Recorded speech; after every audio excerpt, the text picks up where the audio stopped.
The grief of Cheyenne Chief Hanya Haka wasn't a feeling. It was a place. It was a cold, silent valley where the sun never reached, and he had been living there for a year. A year since he'd buried his daughter, Mesa. A year since the sound of laughter had been ripped from his lodge, leaving behind a quiet so heavy it felt like a stone on his chest. The world kept turning. The seasons changed. But in Hanya Haka's heart, it was always winter. He did his job. He led his people. His words were wise, his decisions fair. But the man saying the words was a hollow shell. The real Hanya Haka was somewhere else, walking the ghost lands of memory, forever chasing the shadow of a little girl who had his eyes and a smile that could outshine the dawn. His people knew. They gave him space. They saw him stare at nothing, his eyes lost on a horizon only he could see. They saw him walk the forest paths, where he'd taught Mesa the names of the trees and the secrets of the wind. The forest used to be their sanctuary. Now, it was his tomb. He walked there not to heal, but to feel the ache. The ache was all he had left of her. And it was there, on a crisp autumn day, that he heard it. He was deep in the woods, deeper than most would go, just walking, trying to outrun the silence, and then a sound cut through the trees, a thin, sharp cry. Not an animal. It was human. Hanya Haka froze. Every nerve, honed by a life in the wild, snapped to attention. He moved toward the sound, his feet making no noise on the carpet of dead leaves. In a small clearing, he saw a shape huddled against a fallen log. He drew closer. It was a child, a little girl, backed against the log, shaking like a leaf in a storm. But it was her appearance that stopped his heart. Her hair wasn't brown or black. It was the color of snow, a shocking, tangled cascade of pure white. Her skin was as pale as milk, and when she looked up, her eyes were the watery, faint blue of a winter sky. She was not of his people, a child of the white settlers, but she was utterly alone, dressed in a torn, filthy frock. Her face was all sharp angles, her body impossibly thin. She was starving. She was terrified. And then he saw it. On her forearm, burned into her pale skin, was a crude, star-like symbol. The flesh around it was red, swollen, angry. A brand. They had marked her, like an animal, like a thing to be thrown away. A low growl rumbled in Hanya Haka's chest. He knew what the settlers in the town of Providence called people like her. Witch, devil spawn. The brand on her arm wasn't a mark of ownership. It was a death sentence. The forest was meant to be her grave. The girl flinched, hiding the mark, a tiny whimper escaping her lips. She looked at him and saw a giant of leather and shadow, another monster come to hurt her. But Hanya Haka saw something else. He saw a child, no older than Mesa would have been. He saw the same fragile wrists, the same terror. And the cold, dead grief inside him suddenly caught fire.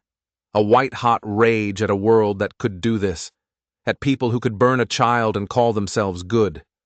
Slowly, carefully, he knelt. He made himself small. He held out his empty hands, palms up, just as he had done 100 times to calm his own daughter. The forest was silent, except for the girl's ragged, terrified breaths. He waited. He didn't move a muscle. A statue carved from sorrow. Finally, the trembling in her body began to ease, replaced by an exhaustion so deep it was a wonder she was still conscious. She'd been out here for days. No food, no water. He remembered the dried venison in his pouch. He pulled it out, moving slowly so as not to spook her. He held it out. Her pale eyes widened, a war raging in them between suspicion and desperate hunger. He set the jerky on the ground between them and slid back a step. Her eyes darted from the meat to his face, back and forth. The hunger won. She snatched it, a quick, feral movement, and crammed it into her mouth. She ate like a starving wolf. And in that moment, The frozen wall around Hanya Haka's heart didn't just crack, it shattered. The grief was still there.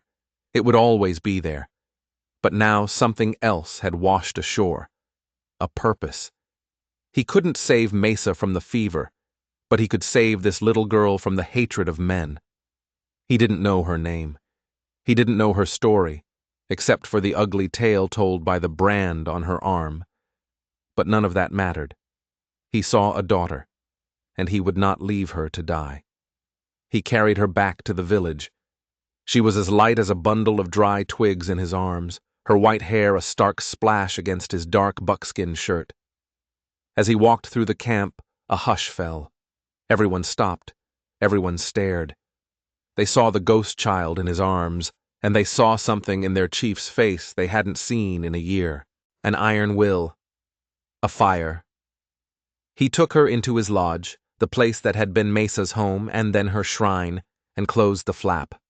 He shut out the worried stares, the whispers, the judgment of the world. For the first time in a year, Hanya Haka was not alone in his grief. He now had a small, terrified, branded ghost to share it with. And that was only the beginning of the nightmare. Inside the lodge, he laid the girl on a soft buffalo robe by the fire. She curled into a ball, her pale eyes never leaving him, tracking his every move. He spoke to her in the soft cadence of the Cheyenne tongue. The words were meaningless to her, but he hoped the tone would soothe her. He gave her water. She drank like she'd been crossing a desert, her little hands shaking so hard the bowl rattled against her teeth. Then he looked at the brand again. It was worse than he thought. Angry, infected. The weeping skin around it was hot to the touch. If he didn't clean it, the poison would take her. He reached for her arm. She screamed. A raw, piercing sound of pure terror. She scrambled away from him, crab-walking backward until she hit the wall of the lodge. The fear coming off her was a physical thing, a cold wave in the warm air. He froze, holding his hands up. This was a wound deeper than the one on her skin. Patience. He would need patience. He sat back on his heels and began to hum. An old lullaby his mother had sung to him. The same one he had sung to Mesa to chase away her nightmares. A simple melody, a sound of safety, of home. He hummed and hummed, his voice a low rumble against the crackle of the fire. Slowly, slowly, the tension bled out of her small body. Her eyelids, heavy with exhaustion, began to droop. She was losing the battle to stay awake, to stay watchful. While he hummed, he prepared a poultice, chewed willow bark for the pain, yarrow to fight the poison. His movements were swift and silent. When her eyes finally closed, he moved like a shadow. He reached for her arm again. This time she only flinched, too deep in the grip of exhaustion to fight. His large, calloused fingers, which could snap a deer's neck or draw a bow with deadly force, were impossibly gentle as he cleaned the vile wound. The star symbol was crude, jagged, an insult carved in flesh. As he applied the soothing paste and wrapped her arm in soft, clean doeskin, her eyes fluttered open. She looked at her bandaged arm. Then she looked up at his face. Her gaze was unreadable, not grateful, not fearful anymore. Just empty, as if she'd seen too much to feel anything at all. He covered her with another fur. Within seconds, she was gone, lost in a sleep haunted by ghosts he couldn't see. Hanya Haka sat by the fire, watching the rise and fall of her chest. The silence in his lodge was different now. It was no longer the silence of absence. It was the silence of a fragile, sleeping presence, a life he had just sworn to protect. But he had no idea what he had truly brought into his home. The next few days settled into a strange, quiet rhythm. The girl whispered her name once in a feverish sleep. Lillian. She ate what he gave her, but she remained silent, a little ghost haunting the corners of his lodge. Her pale eyes followed him everywhere, watching, judging. He didn't push. He just existed in the space with her. a constant, steady presence. He left the lodge flap open during the day so she could see the sky, hear the village. No, she wasn't a prisoner. But his village was a different story.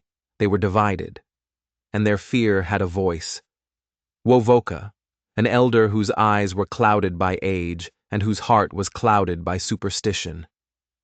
"She is not our blood," he warned in the chief's council, his voice like stones grinding together. "She has the hair of a spirit, the skin of a corpse. The white men who threw her away did so for a reason. They fear her. Why would you bring their curse here, Hanyahaka? Your grief has blinded you." His words struck a chord. The people were afraid, but others saw it differently. A woman named Neva, whose children were grown, spoke softly. "The chief's heart has been a locked house for a year. This child has opened the door. Is that not a powerful sign? She is a helpless girl, not a demon." Hanyahaka listened to all of it, his face a mask of stone. When they were done, he stood. His voice was quiet, but it cut through the murmuring like a knife. "I found her left for the wolves," he said, his eyes on Wovoka. "She was branded for the crime of being born. I will not be as cruel as her people. She is a child. She has no one." He paused, letting the weight of his next words fill the air. "Now she has me. She stays." He looked directly at Wovoka, his gaze hard as flint. "My judgment is clear. It was my heart that was clouded. It is beginning to see again." There was no more argument. The chief had spoken. But as the days turned into a week, Hanyahaka started to wonder if Wovoka was right. Something was wrong with the child. He was carving a small horse from a piece of cottonwood, an old habit. He'd made dozens for Mesa. When he finished, he set it on the floor near Lillian, not saying a word. He watched from the corner of his eye. A small, pale hand crept out, touching the wooden horse as if it might bite. Her fingers traced the lines of the carving, and for the first time, he saw a flicker of something in her eyes. Wonder. It was a small victory. He began to teach her words. Ista, for fire. Mani, for water. She was smart, repeating the sounds in a tiny whisper. But then came the storm. It rolled in from the mountains one night, a beast of wind and thunder. The sky cracked open. Hanyahaka was woken by a small body pressing against his back. It was Lillian, shaking with terror, crawling into his furs for protection. He didn't speak. He just shifted, making room for her, pulling the heavy robe over her trembling frame. He could feel her heart hammering against his ribs. He began to hum the old lullaby, his voice a low rumble under the storm's rage. Eventually, her trembling stopped. Her breathing evened out into sleep. It was the first time she had come to him, the first sign of trust. A bridge was being built. But a few nights later, that bridge was set on fire. He woke in the dead of night to a sound. It was Lillian. She was sitting up in her furs, bathed in the pale moonlight filtering into the lodge, and she was humming. But it wasn't a child's tune. It wasn't a settler's song. It was a Cheyenne morning dirge, a song for the dead, an ancient, complex melody that only a handful of the oldest elders, like Wovoka, still remembered. A song that hadn't been sung in his lodge since the day they buried Mesa. Hanyahaka's blood ran cold. How did she know that song? It was impossible. She had never heard it. She couldn't have learned it. Wovoka's words echoed in his mind. The hair of a spirit, the skin of a corpse. He watched her, a small white-haired silhouette humming a song of profound sorrow in the dead of night. And for the first time since he'd found her, Hanyahaka felt a prickle of true fear. What had he brought into his home? He tried to put the song out of his mind. It was a fluke, a coincidence. He was tired, his grief was playing tricks on him. He had to believe that. He gave the girl a name, Vavina, a Cheyenne name meaning thorn for her quiet, watchful nature. He was trying to bind her to his world, to make her real. But the weirdness kept escalating. One afternoon, He was repairing a feathered war bonnet, a sacred object passed down from his grandfather. He had it laid out on a blanket. Vavina, who had been quietly playing with the wooden horse, toddled over. He watched her, ready to gently shoo her away. Her tiny hand reached out, not to the bright feathers, but to a small, worn leather pouch tied into the bonnet's frame, a medicine bundle. Its contents were a secret known only to the chief. Before he could stop her, her fingers fumbled with the knot. It came undone. Inside was a single smooth black river stone and a dried talon from a great horned owl. Vavina looked at the objects. Then she looked up at him, and she spoke, clear as day. "The stone is for the ground," she whispered in her clumsy learning Cheyenne. "The claw is for the sky." Hanyahaka felt the air leave his lungs. It was the secret of the medicine bundle, the core of its power. A truth passed from chief to chief in a blood oath of silence. No one else knew that phrase. No one. He stared at her, this pale child with the winter sky eyes, and the world tilted on its axis. She wasn't just humming old songs. She knew things she had no right to know. Wovoka saw the look on his chief's face, and his own fear hardened into certainty. He began to speak to the other elders in whispers. He told them about the song. He warned them that the chief's love for this thing would be their undoing. The village was splitting apart. On one side were those like Neva, who saw a child. On the other were those like Wovoka, who saw a monster wearing a child's skin. And Hanyahaka was caught in the middle, his heart telling him one thing, his eyes telling him another. Then the news came. A rider, a young hunter, galloped into the village, his horse lathered in sweat. "They are coming," he gasped. "A dozen riders, white men, from the town. They are armed for a fight." The wind carried their intentions faster than their horses. They were coming from Providence. They were coming for the witch child. The village exploded into action. Warriors grabbed rifles and bows. Women hurried the children into the lodges. The fragile peace was shattered. Wovoka confronted Hanyahaka, his old face a mask of grim satisfaction. "I warned you, Chief. You brought this trouble to our door. This is her curse at work." Hanyahaka barely heard him. He looked at Vavina, who was clutching his leg, her small body trembling again, just as it had been when he first found her. She understood the panic in the air. She knew they were coming for her. He looked down at her terrified face, and in that moment, all the confusion, all the fear, all the impossible questions, they vanished. She knew things. She hummed strange songs. It didn't matter. This was his daughter, and he would protect her. But the man leading the posse wasn't just some angry farmer. It was Garrett Vance. And he didn't just want to kill the girl. He wanted something she had. Hanyahaka stood before his lodge, a pillar of calm in the swirling chaos. He handed his rifle to a young warrior. "No one fires until I give the word," he commanded. He would meet them not with violence, but with authority. He walked to the edge of the village, alone and unarmed, and he waited. The posse pulled up 100 yards away, a grim line of farmers and shopkeepers, their faces pale with a mixture of fear and righteous fury. Garrett Vance swung down from his horse. He was a tall, severe man in a long black coat, with eyes that burned with the cold fire of a zealot. He strode forward, a rifle held loosely in his hand. "Hanyahaka!" Vance's voice was a harsh bark that cut the air. "We've come for what's ours. The creature, the abomination. Give it to us, and we'll ride away. There need be no trouble." Hanyahaka didn't move.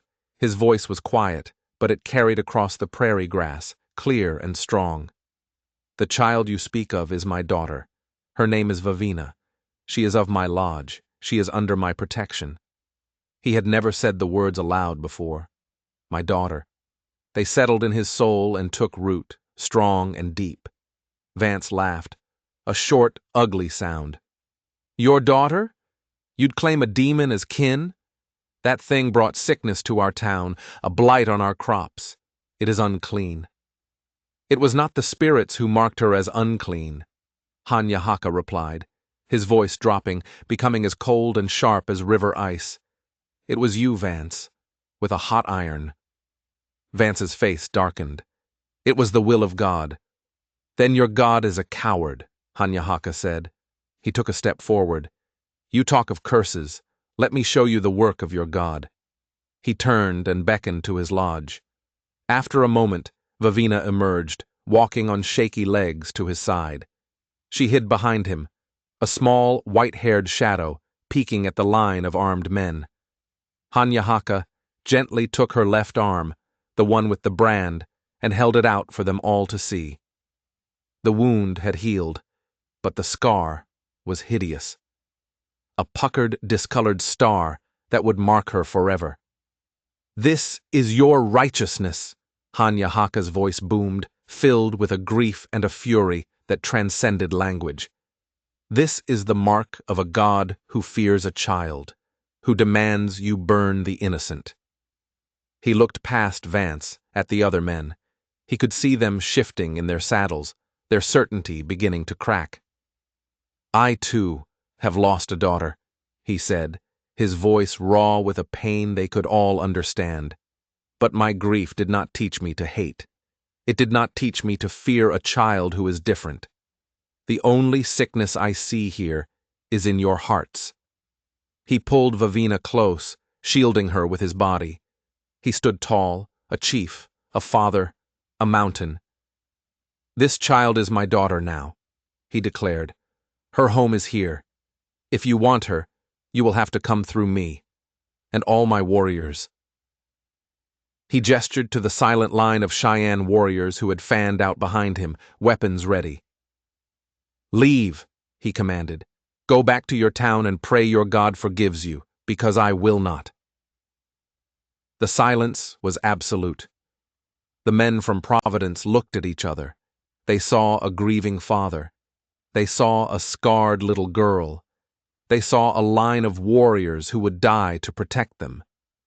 This wasn't what they signed up for. One by one, they lowered their rifles. One turned his horse, then another. Garrett Vance stood alone, his crusade dissolving into dust around him. His face was a mask of pure, impotent rage. He spat on the ground. He stared at Hanya Haka with eyes that promised murder. But he was beaten. He stormed back to his horse and galloped away, his followers trailing behind him. The village erupted in a quiet sigh of relief. The warriors lowered their weapons. But as Vance disappeared over the horizon, he turned in his saddle, and he screamed one last thing across the prairie, a parting shot that made no sense. "The brand is a lock, you ignorant savage, and you just helped her turn the key." Hanya Haka stared after him, a cold dread washing over him. A lock? A key? What in God's name did he mean? The threat was gone, but the mystery had just deepened into a chasm. Vance's parting words echoed in the sudden quiet of the village. "The brand is a lock. You helped her turn the key." The words were a poisoned dart, and they found their mark in Wovoka. The elder's face, which should have been relieved, was now a mask of sheer terror. "He is right," Wovoka rasped, stumbling forward. He looked at Vavina, cowering behind Hanya Haka, not with hatred anymore, but with a new, awful understanding. "I was wrong. It is not a curse she brings. It is a curse she is—" Hanya Haka turned to him. "What are you talking about, old man?" "The story is ancient," Wovoka said, his voice trembling, "passed down in whispers. We thought it was just a tale to frighten children." He told them of a spirit of mimicry, a formless entity that could not create, only copy. It would latch onto the grief of a powerful soul, taking the shape of their loss. It would learn their secrets, their songs, their sacred words, weaving itself into their lives until it could consume them from the inside. "The brand!" Wovoka choked out, pointing a shaking finger at Vavina's arm. "The star symbol. It is not a settler's mark. It is an ancient Cheyenne ward, a sigil of binding. It was meant to lock the spirit away inside the vessel, to keep it dormant. Hanya Haka's blood turned to ice. He looked down at Vavina, at the way she had hummed Mesa's morning song, the way she had known the secret of his medicine bundle. It wasn't a connection. It was mimicry. By treating the wound, Wovoka whispered, his eyes wide with horror, by showing it kindness, you have been weakening the lock. You have been letting the thing inside wake up. The entire village stared at the child.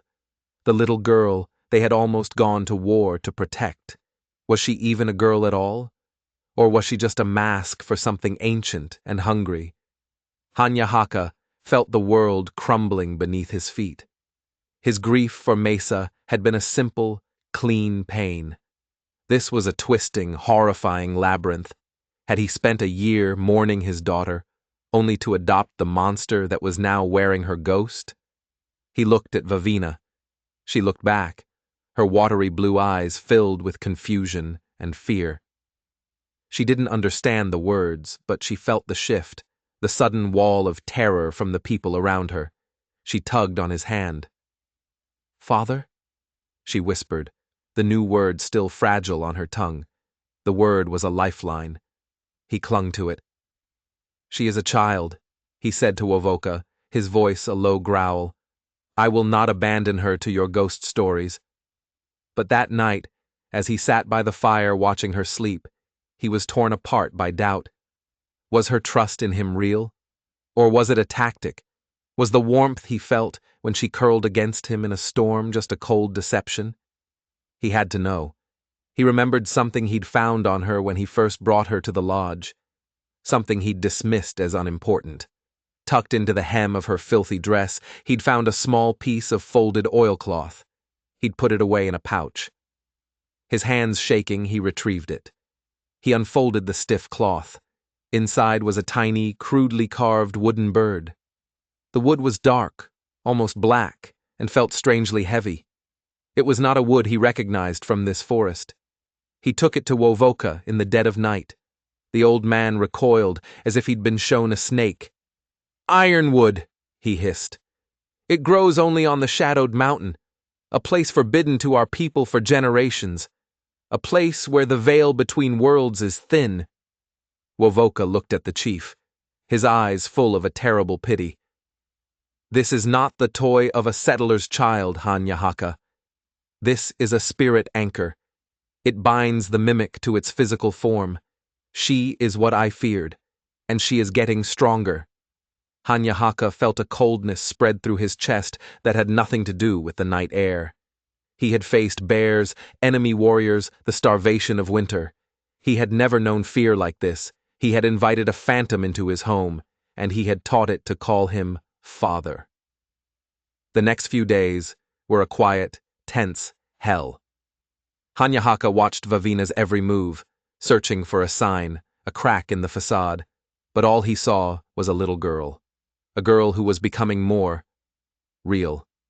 Her laughter, once a rare sound, was now more frequent. She played with the other children. She learned to bead moccasins with Neva. She was weaving herself into the fabric of the tribe, just as the legend said the mimic would. Or was she just a child, finally feeling safe? He was losing his mind. Every smile she gave him was a potential lie. Every hug a possible deception. The love that had saved him was now poisoning him with suspicion. Then Vavina came to him one evening, as he sat staring into the fire, lost in his dark thoughts. She was holding something in her small, cupped hands. "I have something," she said, her Cheyenne getting better every day. "It's a secret." He braced himself. What new, impossible knowledge would she reveal now? She opened her hands. On her palm lay a smooth, dark stone, a river rock, almost perfectly flat. Carved into its surface was the same star symbol as the brand on her arm. Hanya Haka stared at it. "Where did you get this?" he asked, his voice tight. "She gave it to me," Vavina said softly. "Who?" "My mother." The word hung in the air. Her mother. The woman from the settler's town? She told me to never lose it, Vavina continued, her little brow furrowed in concentration as she remembered. She said it keeps the whispers away. The whispers. But Vavina turned the stone over. On the back was a fine hairline crack running through the center of the carved star. It's broken. Hanya Haka took the stone. It was cold, but a faint vibration seemed to pulse from it, a rhythmic hum he could feel deep in his bones. A warding stone. A second lock. And it was failing. Vavina, he said, trying to keep his voice steady. Your mother, the people from the town. Vance. Did they hurt her? Vavina shook her head. Her expression changed. It wasn't fear of Vance. It was something else. They weren't angry at her, she said. They were angry at him. Him? My father. Hanya Haka assumed her father was a settler, a man who had been driven out or killed. What happened to your father, little one? Vavina looked at him, her pale eyes searching his. He wasn't from the town. He looked like you. The fire crackled, spitting a shower of sparks. The silence in the lodge was suddenly deafening. What do you mean he looked like me? His hair was black, she whispered. His skin was the color of the earth in summer. He wore leather like you.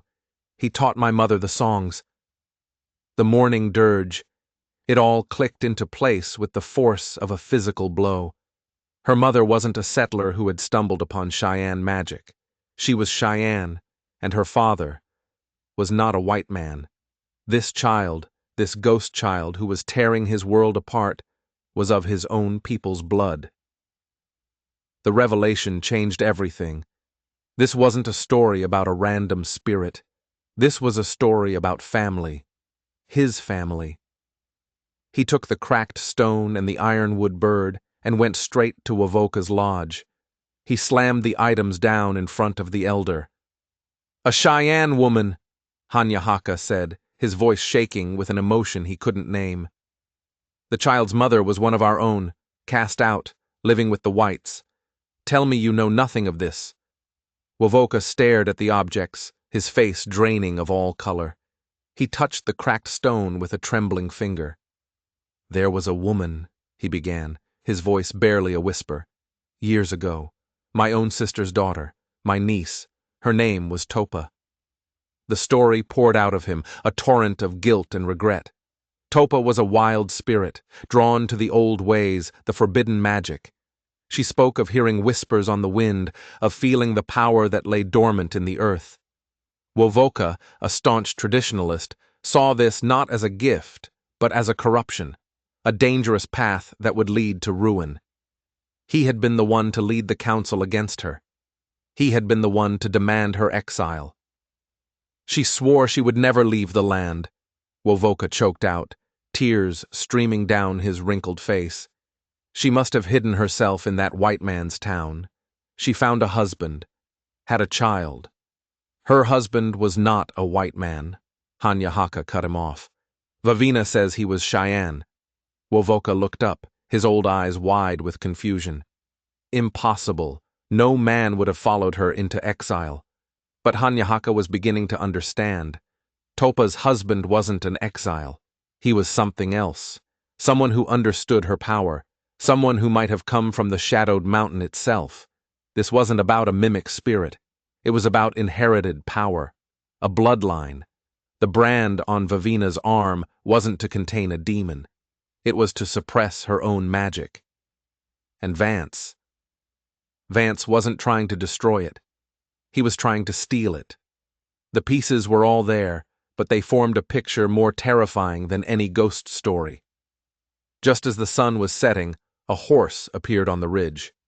A single rider, moving fast, not with the aggression of Vance's posse, but with the urgency of a messenger.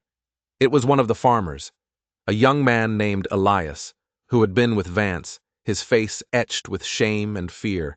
He rode straight to Hanya Haka. You have to listen to me, Elias gasped, sliding from his horse. Vance is a liar. He's not a preacher. He's something else. Elias told them everything. Vance and his inner circle weren't from Providence. They had arrived a year ago, a quiet, watchful group who slowly took control of the town's leadership. They weren't settlers. They were hunters. They follow the old bloodlines, Elias said, his voice trembling. Families with abilities. They don't want to destroy the magic. They want to take it, absorb it. The lung fever in the town, the crops failing. Vance did it, Elias whispered. He has his own dark magic. He poisoned the well, blighted the fields. He made the town sick and scared so they would turn on the girl, so they would believe she was a witch. He needed them to help him capture her. Vance hadn't fled in defeat. He had made a tactical retreat. He's not gone, Elias said, his eyes wild with terror. He's waiting. He told his men you would weaken her, that your kindness would pry open the lock for him. Hanya stared at him. Why are you telling me this? Because my own son caught the fever, Elias said, his voice cracking. And when I begged Vance for help, he laughed. He told me the weak are just fuel for the strong. I saw the girl's arm. I have a daughter her age. This isn't God's work. It's the devil's. Then he delivered the final, devastating blow. He's coming back, tonight, during the new moon. He says the spirit energy of your village is strong. He's not going to take her away. He's going to perform his ritual here, to use you, your people, your sacred ground, to amplify his power as he steals hers. The air grew cold. The setting sun cast long, blood-red shadows across the village. They hadn't won a battle. They had just been pawns in the first move of Vance's game, and the checkmate was coming for them in the dark. There was no time for deliberation, no time for debate. There was only the cold, hard certainty of the coming storm. Hanya addressed his warriors. He told them everything. About Vance, the ritual, the lie they had all been sold. Wovoka stood beside him, his head bowed in shame, but his voice clear as he confessed his own part in the tragedy, urging the warriors to protect the child he had once condemned. They were no longer fighting for a ghost or an omen. They were fighting for one of their own, for the future of their people. They prepared for war. As darkness fell, a thick, unnatural fog rolled in, blanketing the prairie. It muffled all sound, creating a dead, waiting silence. It was Vance's magic, a shroud for his attack. Hanya found Vavina in his lodge. She was sitting by the fire, holding the cracked warding stone in her hand. She looked up at him, her pale eyes impossibly old. The whispers are loud tonight, Father, she said. He knelt in front of her. He took her small hands in his. I know, he said. But you are not a vessel for some spirit, Vavina, the power they fear. It is yours. It is in your blood, your mother's, your father's. It is you. She looked at the stone, then back at him. A glimmer of understanding and something more powerful began to dawn in her eyes. Trust. Your mother gave you this stone to protect you, he said, and I will protect you now. The attack came not with a charge, but with infiltration. Figures moved through the fog like wraiths, Vance and his inner circle. They were trying to get to the center of the village, to the main fire where the spiritual energy was strongest. But the Cheyenne were ready. They were shadows hunting shadows.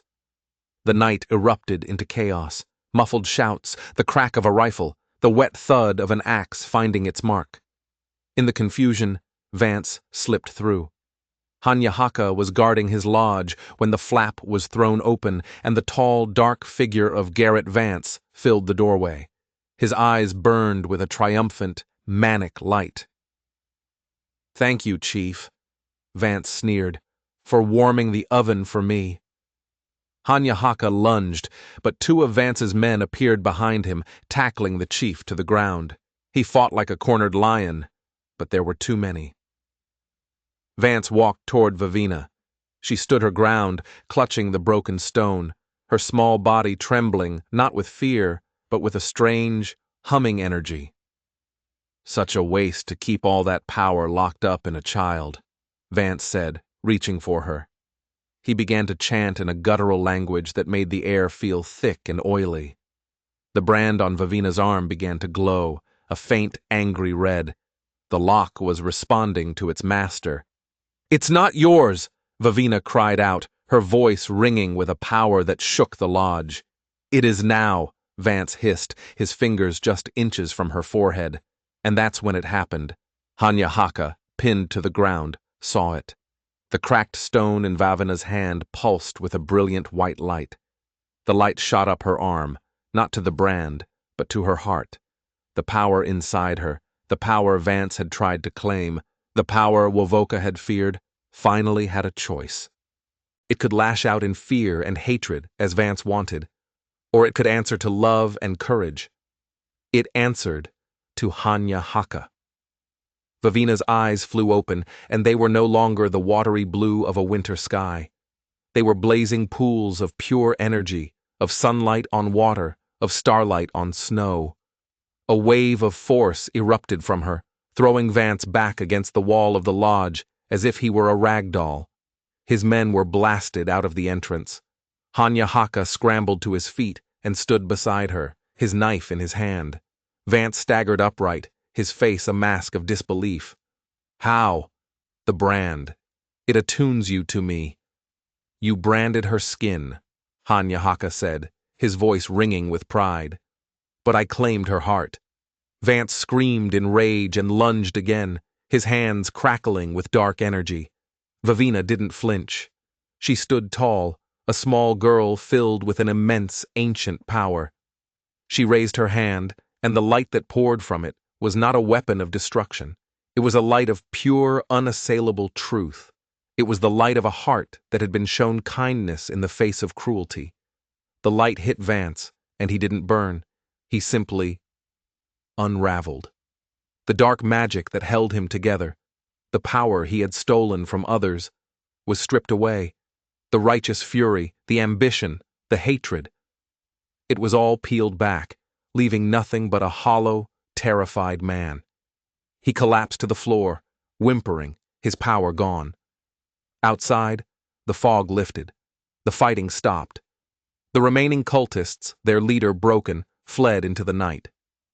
The sun began to rise. In the quiet of the new dawn, the villagers gathered.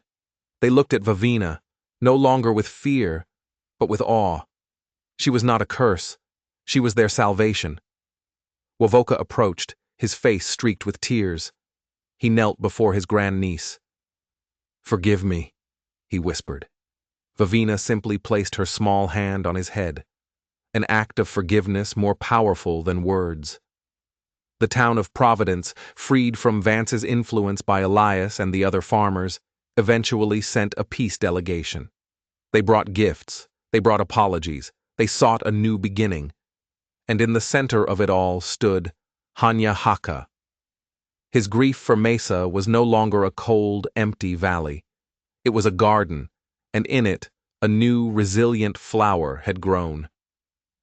Years later, Vavina, a strong young woman, a bridge between two peoples, stood with him on a hill overlooking the peaceful valley. Her white hair shone in the sun. "He thought love was a weakness," she said softly, thinking of Vance. Hanya Haka put his arm around her shoulders. "It was a key, just as he said," he replied, a quiet smile on his lips. He just didn't realize it opened the lock from the inside. He had gone into the woods seeking the ghost of the daughter he had lost, and instead found the daughter who would save them all. A family built not on blood, but on a bond forged in fire, and a love that proved stronger than any curse. If you enjoyed this story, and you believe that kindness is a power that can change the world, don't forget to hit that like button and subscribe for more tales of justice and the strange, hidden corners of history.